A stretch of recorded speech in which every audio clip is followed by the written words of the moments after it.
والصلاة والسلام على سيد الرسل وخاتم النبيين وعلى آله وأصحابه وأتباعه أجمعين أما بعد۔ دارالعلوم النبویہ کا سالانہ اجتماع ہے اور بچوں نے قرآن پاک حفظ کیا ہے، ان کی دستار بندی اور ان کی خوشی کی تقریب ہے۔ میرے لیے بھی سعادت کی بات ہے، آپ سب حضرات کے لیے سعادت کی بات ہے کہ خیر کی مجلس میں، برکت کی مجلس میں ہم سب اکٹھے ہیں۔ اللہ تبارک و تعالی ہمارا مل بیٹھنا قبول فرمائے۔ کچھ باتیں واقعے کی مناسبت سے عرض کروں گا، لیکن اس سے پہلے آپ کے جو اصل مقرر ہیں حضرت مولانا شفیق الرحمان صاحب سے معذرت کرتے ہوئے، مجھے اصل میں ترتیب میں گڑبڑ ہوتی ہے تو میں مداخلت کر لیا کرتا ہوں۔ میں نے ان کو تھوڑا سا لیٹ کر دیا، تو جس کو قبول کرتے ہوئے چند باتیں میری سماعت فرما لیں۔ قرآن پاک کے حوالے سے تو ابھی برادر محترم مولانا عبدالقدوس قارن صاحب بڑی خوبصورت گفتگو فرما رہے تھے، میں نے تقریباً آدھی سنی ہے، اور تقریباً انہوں نے اس کی اہمیت پر، مدارس کی اہمیت پر گفتگو فرمائی ہے۔ میں آج کے مسئلے پر، جو آج کا عالم اسلام کا سب سے بڑا مسئلہ، کرنٹ ایشو فلسطین، اس کے بارے میں دو چار باتیں کہنا چاہوں گا، کیونکہ ہمارا تاریخ کا مطالعہ ہوتا نہیں ہے۔ سکول کالج والوں کو تو کروایا نہیں جاتا کہ تاریخ کا مطالعہ کریں گے تو پھر پچھلی باتیں کریں گے، اور ہم کرتے نہیں ہیں۔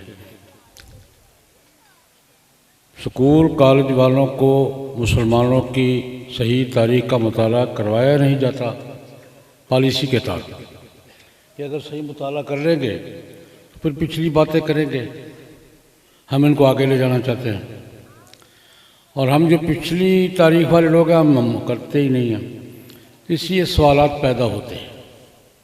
آج فلسطین کا قضیہ دوبارہ اٹھا ہے، تو اس پر نوجوانوں کے ذہن میں ایک سوال پیدا کیا گیا ہے یا ہو گیا ہے یا چل رہا ہے، یار فلسطین کے دو گروہوں کا جھگڑا ہے، ہم یہاں کیا اونچھل کود کر رہے ہیں؟ دو گروہوں کی لڑائی ہو، ہمارا کیا تعلق اس سے؟ یہ سوال کیا جا رہا ہے، اور ہماری ایک بہت بڑی شخصیت نے فرمایا بھی ہے کہ یار وہاں کے دو گروہوں کا جھگڑا ہے، ہم مظلوم کے ساتھ ہیں۔ بس میں یہ عرض کرنا چاہتا ہوں کہ یہ دو گروہوں کا جھگڑا نہیں ہے۔ فلسطین کے ساتھ ہمارا تعلق کیا ہے؟ فلسطین کے ساتھ ہمارا تعلق کیا ہے؟ اس پر 5-7 دائرے بیان کروں گا، بس پھر اجازت چاہوں۔ فلسطین کے ساتھ ہمارا تعلق ہے بیت المقدس کے حوالے سے۔ کس حوالے سے؟ بیت المقدس کے حوالے سے۔ اللہ رب العزت نے قرآن کریم میں مسجد اقصیٰ کا ذکر کیا ہے، اور یہ کہہ کے کیا ہے الذی بارکنا حولہ۔ جن مقامات کو قرآن پاک نے مقدس قرار دیا ہے ان میں ایک جگہ فلسطین کی ہے۔ ماحول ہوئی حضرت ابراہیم علیہ السلام نے ہجرت کی تھی بابل سے فلسطین۔ بابل بغداد کے ساتھ ہے، نمرود کے ساتھ کشمکش تھی، اور ابا جی کے ساتھ بھی کشمکش تھی۔ تو ابراہیم علیہ السلام نے ہجرت کی تھی اہلیہ محترمہ کے ساتھ اور بھتیجے کے ساتھ بابل سے فلسطین کو اپنا وطن بنایا تھا۔ تب سے فلسطین کی معروف تاریخ شروع ہے اور اب تک چلی آ رہی ہے۔ اس کا پہلا مرحلہ وہ ہے جب حضرت ابراہیم علیہ السلام نے اپنے ایک بیٹے کو آباد کیا تھا فلسطین میں، دوسرے بیٹے کو آباد کیا تھا مکہ مکرمہ میں۔ یہ دوسرے بیٹے کا نام کیا ہے؟ کیوں جی حضرات؟ ایک بیٹے کو تو آباد کیا تھا فلسطین میں اسحاق علیہ السلام کو، اور مکہ میں ایک بیٹے کو آباد کیا تھا، اس کا نام کیا ہے؟ اسماعیل علیہ السلام۔ تو اسحاق علیہ السلام اور ان کی اولاد یہ فلسطین میں بس گئے تھے۔ ان کے بیٹے حضرت یعقوب علیہ السلام کو اسرائیل کہتے ہیں، ان کا لقب تھا۔ یعقوب علیہ السلام سے لے کر حضرت عیسیٰ علیہ السلام تک ہزاروں پیغمبر اس خطے میں آئے ہیں، ہزاروں پیغمبر۔ محتاط روایت میں 3000 پیغمبر مذکور ہیں کہ بنی اسرائیل میں یعنی یعقوب علیہ السلام کی اولاد میں حضرت عیسیٰ علیہ السلام تک انبیاء بنی اسرائیل کے خاتم حضرت عیسیٰ علیہ السلام ہیں۔ تو تقریباً 3000 پیغمبر مفسرین بیان فرماتے ہیں۔ زمانہ ہی پیغمبروں کا تھا، باپ پیغمبر ہے، بیٹا پیغمبر ہے، پوتا پیغمبر ہے، پڑپوتا پیغمبر ہے، بھائی پیغمبر ہے، بھتیجا پیغمبر ہے، چاچا پیغمبر ہے، خسر پیغمبر ہے، داماد پیغمبر ہے۔ یہ پیغمبروں کا پورا نیٹ ورک تھا جو بنی اسرائیل میں اللہ پاک نے ہزاروں پیغمبر بھیجے۔ ابراہیم علیہ السلام کے بعد یعقوب علیہ السلام سے لے کر حضرت عیسیٰ علیہ السلام تک یہ مرکز رہا ہے یہود کا۔ اس زمانے میں یہودی اہل حق تھے، کہ تھے یا نہیں تھے؟ یعقوب علیہ السلام کے زمانے میں حضرت عیسیٰ علیہ السلام تک جب پیغمبر آتے رہے ہیں تو بنی اسرائیل اہل حق میں سے تھے یا نہیں تھے؟ اہل حق تھے بھائی۔ عیسیٰ علیہ السلام کی تشریف آوری تک یہ یہود ہی تھے۔ اہل حق کا ٹائٹل کس کے پاس تھا؟ یہود کے پاس۔ عیسیٰ علیہ السلام تشریف لائے تو جنہوں نے عیسیٰ علیہ السلام کو مانا وہ عیسائی بن گئے، جنہوں نے نہیں مانا وہ یہودی رہے۔ یہی تقسیم ہوئی نا، جنہوں نے عیسیٰ علیہ السلام کو مان لیا وہ کیا بن گئے؟ عیسائی، اور جنہوں نے نہیں مانا انکار کر دیا وہ کیا رہے؟ یہودی۔ تقسیم ہو گئی۔ اب اہل حق کا ٹائٹل آ گیا عیسائیوں کے پاس۔ یہود سے منتقل ہو کر اہل حق کا ٹائٹل کس کے پاس آیا؟ عیسائیوں کے پاس۔ حضرت عیسیٰ علیہ السلام کے رفع سے لے کر جناب نبی کریم صلی اللہ علیہ وسلم کی بعثت تک یہ ٹائٹل عیسائیوں کے پاس رہا۔ اہل حق وہ تھے اس زمانے میں۔ اہل حق بھی وہ تھے۔ حضرت عیسیٰ علیہ السلام تقریباً 6 صدیاں بنتی ہے، 6.5 صدیوں کے لگ بھگ۔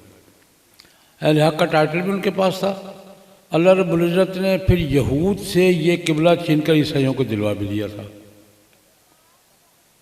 حضرت عیسیٰ علیہ السلام کے رفع سے 90 سال بعد روم کے عیسائی بادشاہ تیتس نے قبضہ کر لیا تھا اور یہود کو نکال دیا تھا، اور بیت المقدس اب کس کا مرکز بن گیا تھا؟ عیسائیوں کا۔ اور اس زمانے میں اہل حق کون تھے؟ عیسائی تھے۔ تیتس رومی کے زمانے سے لے کر یہ قبلہ رہا عیسائیوں کا جناب نبی کریم صلی اللہ علیہ وسلم کی بعثت تک۔ نبی کریم صلی اللہ علیہ وسلم کی بعثت کے بعد پھر ٹائٹل آگے منتقل ہوا۔ حضور کی بعثت کے بعد اہل حق کا ٹائٹل کس کے پاس ہے؟ مسلمانوں کے پاس، قیامت تک رہے گا۔ اب پہلے یہود کے پاس تھا، پھر عیسائیوں کے پاس تھا۔ حضرت عیسیٰ جناب نبی کریم صلی اللہ علیہ وسلم کی بعثت کے بعد منتقل ہوا کس کو؟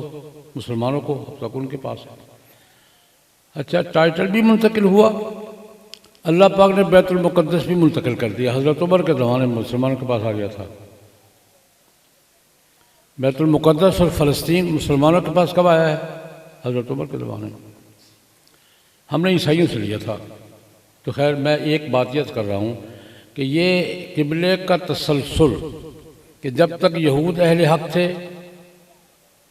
بیت المقدس کن کا قبلہ تھا؟ یہود کا۔ جب عیسائی اہل حق تھے تو اللہ پاک نے بیت المقدس کے قبضے میں دیا؟ عیسائیوں کے۔ جب مسلمان اہل حق آئے تو اللہ پاک نے بیت المقدس کا قبضہ کس کے حوالے کیا؟ مسلمانوں کے۔ ایک تو ہمارا تعلق یہ ہے کہ ہم بیت المقدس کے وارث ہیں، اور ہم نے حضرت عمر رضی اللہ تعالیٰ عنہ کے زمانے میں بیت المقدس فلسطین اپنے قبضے میں لیا تھا۔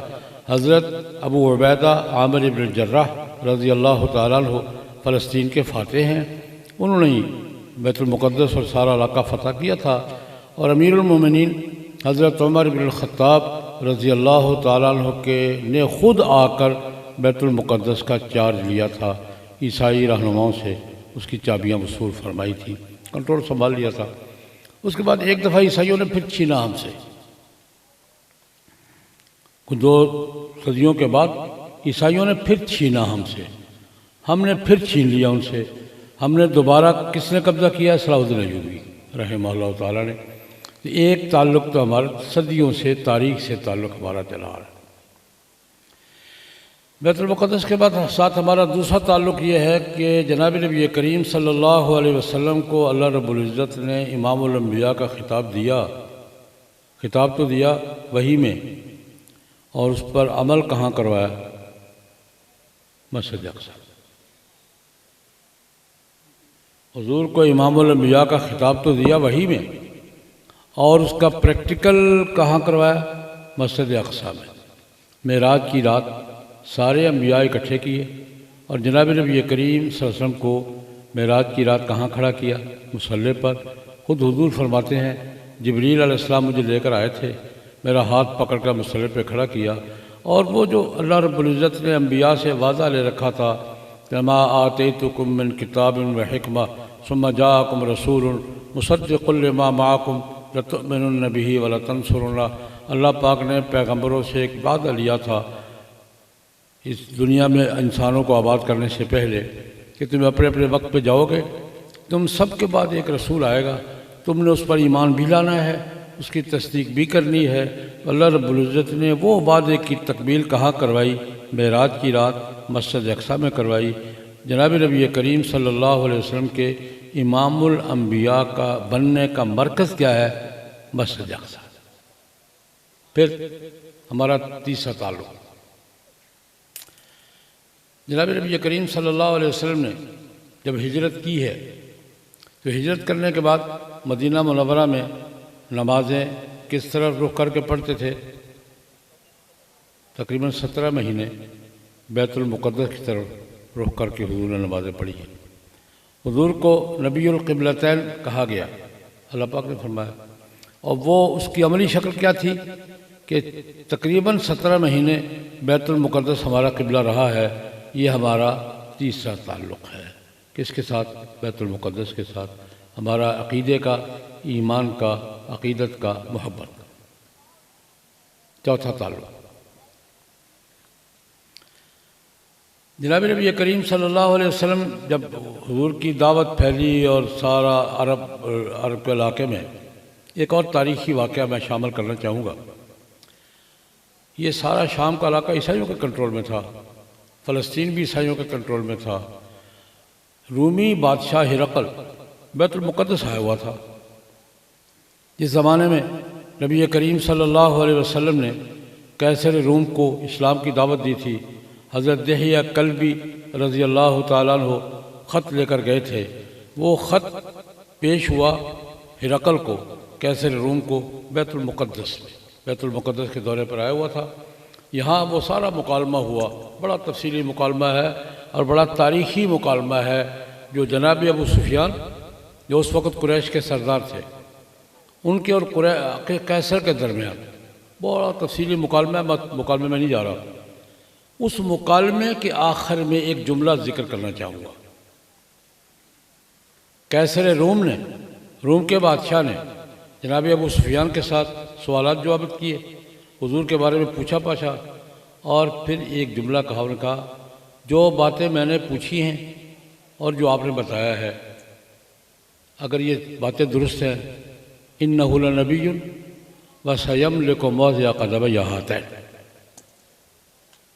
یہ قیصر نے پیشگوئی کی تھی، ان کا وہ پیغمبر ہے. میں نے آپ سے سوالات کیے ہیں، آپ نے جوابات دیے ہیں.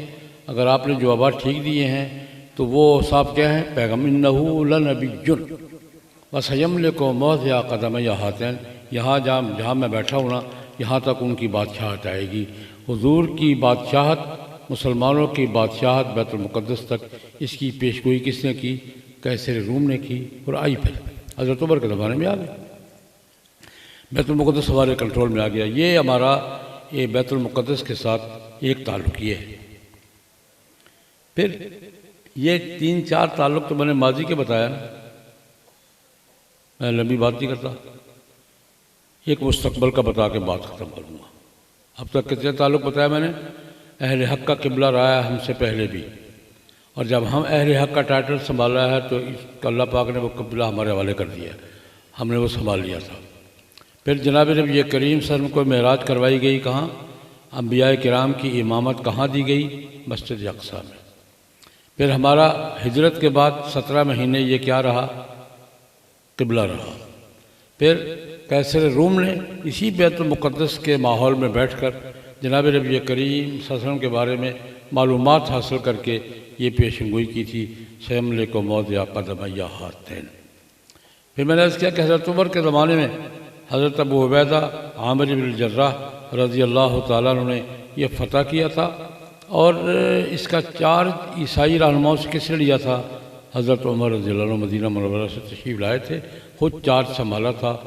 یہ ایک مستقبل کا تعلق بھی پتا، یا ہمارا تعلق ختم نہیں ہوا، ہمارا تعلق چل رہا ہے، ساری باتیں درمیان میں چھوڑتے ہوئے مستقبل کے ایک تعلق کی بات۔ ہمارا بھی بیت المقدس کے ساتھ ایک تعلق اور بھی ہے جس کا آغاز ہو چکا ہے۔ وہ کیا؟ نبی کریم صلی اللہ علیہ وسلم نے قیامت کی نشانیوں میں سے، قیامت سے پہلے ہونے والے واقعات میں بہت سے واقعات ذکر کیے ہیں، بہت سے ہو چکے ہیں، بہت سے ہو رہے ہیں، بہت سے ہوں گے۔ ایک حضور نے مرحلے کا ذکر کیا، آخری راؤنڈ جسے کہتے ہیں، فائنل راؤنڈ، دو مسیحوں کا ٹکراؤ ہوگا۔ اس ملاحم کبریٰ کا فائنل راؤنڈ کیا ہوگا؟ دو مسیحوں کا ٹکراؤ ہوگا۔ کون سے مسیح؟ مسیح ابن مریم علیہ السلام اور مسیح دجال۔ حضور نے بڑی تفصیل سے بیان فرمایا ہے، تفصیلات کا یہاں موقع نہیں ہے، لیکن ایک لطیفہ درمیان میں عرض کر دوں۔ مرزا غلام احمد قادیانی نے جب یہ کہا کہ مسیح ابن مریم میں ہوں، تو مرزا غلام احمد قادیانی سے پوچھا گیا کہ حدیثوں میں آتا ہے کہ مسیح ابن مریم تشریف لائیں گے تو لد کے مقام پر دجال کو قتل کریں گے، آپ نے کیا کیا ہے؟ یہ سوال ہوا کس سے؟ مرزا کا دعویٰ کیا تھا کہ میں مسیح ابن مریم ہوں۔ سوال ہوا کہ جناب نبی کریم صلی اللہ علیہ وسلم نے مسیح ابن مریم علیہ السلام کے بارے میں فرمایا ہے کہ وہ لد کے مقام پر قتل کریں گے کس کو؟ دجال کو۔ تو آپ نے کیا کیا؟ انہوں نے کہا ہاں، لدھیانے میں نے ایک پادری کو مناظرے میں شکست دی تھی، پیشگوئی پوری ہو گئی۔ یہ لدھیانوی سارے لوگ کے ہیں۔ کیا ہوئے لدھیانوی؟ انہوں نے کہا لکھا، کتاب میں لکھا ہوا ہے کہ لدھیانے میں نے ایک پادری سے مناظرہ کیا تھا اور اس کو نے شکست دی تھی، تو میں نے پیشگوئی پوری کر دی ہے۔ یہ لطیفہ درمیان میں حضور نے فرمایا کہ لد کے مقام پر مسیح ابن مریم علیہ السلام مسیح دجال کو کیا کریں گے؟ قتل کریں گے۔ یہ فائنل راؤنڈ ہوگا، اس کے بعد پھر صورتحال پوری دنیا کی بدل جائے گی۔ یہ لد کہاں ہے؟ یہاں نبی کریم صلی اللہ علیہ وسلم نے یہ فرمایا کہ مسیح ابن مریم تشریف لائیں گے اوپر سے، اور مسیح دجال دنیا میں گھوم پھر رہا ہوگا، یہاں پہنچے گا تو حضرت عیسیٰ علیہ السلام کے ہاتھوں کیا ہوگا؟ قتل ہوگا۔ یہ لد کون سی جگہ ہے؟ یہ تل ابیب کا پچھلا نام لد ہے۔ ابھی ہمارا ایک راؤنڈ باقی ہے بھائی، میں یہ عرض کر رہا ہوں، ابھی فلسطین میں ہمارا فائنل راؤنڈ ہمارا ہی ہے انشاءاللہ عزیز۔ اس کی طرف حالات بڑھ رہے ہیں۔ اس تناظر میں صرف ایک سوال کا جواب دیا ہے کہ فلسطین میں اس وقت جو جنگ ہے وہ وہاں کے دو گروہوں کی نہیں ہے۔ وہ کس کی جنگ ہے؟ ہماری جنگ ہے۔ وہ کس کی جنگ ہے؟ ہماری جنگ ہے۔ اور ہمارے حکمرانوں کو بھی اس پہ کچھ کرنا چاہیے کہ نہیں کرنا چاہیے؟ عرب حکمرانوں کو بھی کرنا چاہیے، مسلمان حکمرانوں کو بھی کرنا چاہیے۔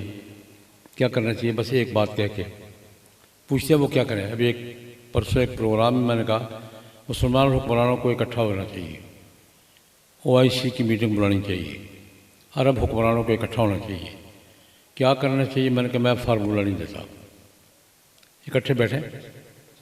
جناب نبی کریم صلی اللہ علیہ وسلم کے ایک ارشاد گرامی ایک واقعے میں فرمایا تھا استفت قلبک۔ میں نے کہا اکٹھے بیٹھ کے 2 گھنٹے اپنے دل سے پوچھو کیا کرنا ہے۔ میں نے بات ٹھیک کی، اکٹھے بیٹھو، فلسطین کی صورتحال پہ غور کرو، بیت المقدس کی آزادی کی بات زیر بحث لاؤ، اور تھوڑا سا مراقبہ کر کے نا، نقش بندیوں والا، تھوڑا سا مراقبہ کر کے اپنے دل سے پوچھو کہ ہمیں کیا کرنا چاہیے، اور جو تمہارا دل کے فیصلے کرو، بیٹھو تو صحیح نا۔ اللہ پاک فلسطینیوں کو جزائے خیر عطا فرمائے، انہوں نے دو کام کیے ہیں بس۔ پہلا کام کیا ہے؟ 7 اکتوبر کو حملہ کیا تھا انہوں نے، حماس والوں نے اسرائیل پہ اٹیک کب کیا؟ 7 ستمبر کو۔ 5 اکتوبر تک مذاکرات جاری تھے کہ اسرائیل کو کس نے کب تسلیم کرنا ہے۔ کیوں جی؟ ہو رہے تھے نہیں ہو رہے تھے؟ 5 اکتوبر تک تو میں خبریں پڑھتا رہا ہوں، فلاں صاحب۔ وہ کام روک دیا ہے انہوں نے کہ نہیں؟ 10,000 انسانوں کی قربانی دی ہے، اور اسرائیل کو تسلیم کرنے کا ڈرامہ کیا کر دیا ہے؟ روک دیا ہی نہیں روک دیا۔ اب 10-15 سال کسی کی ہمت نہیں ہوگی یہ بات کہنے کی کہ ہم اسرائیل کو تسلیم کرتے ہیں۔ بہت بڑی قربانی دی حماس والوں نے، لیکن ڈرامہ روک دیا ہی نہیں روک دیا۔ دوسری بات، یہ کہا جا رہا تھا کہ فلسطینیوں کا جھگڑا ہے، پورا عالم اسلام جکارتہ سے لے کر مراکش تک، تاشکند سے لے کر نیروبی تک، ہر جگہ کا مسلمان باہر سڑکوں پر ہے، یہ ہمارا مسئلہ ہے۔ اس مسئلے کو مردہ قرار دے کر فریزر کی نظر کرنے سے روکا ہے انہوں نے، اور آج عالم حکمران بولیں نہ بولیں، عوام بول رہے نہیں بول رہے، حکمران جو مرضی کریں، عوام فلسطینیوں کی حمایت میں آواز بلند کر رہے ہیں یا نہیں کر رہے؟ نہیں کر رہے ہیں۔ انہوں نے مسئلے کو مردہ ہونے سے بچایا ہے، اسرائیل کو تسلیم کرنے کا ڈرامہ ناکام بنایا ہے، اور ایک بار پھر عالم اسلام کو متوجہ کیا ہے۔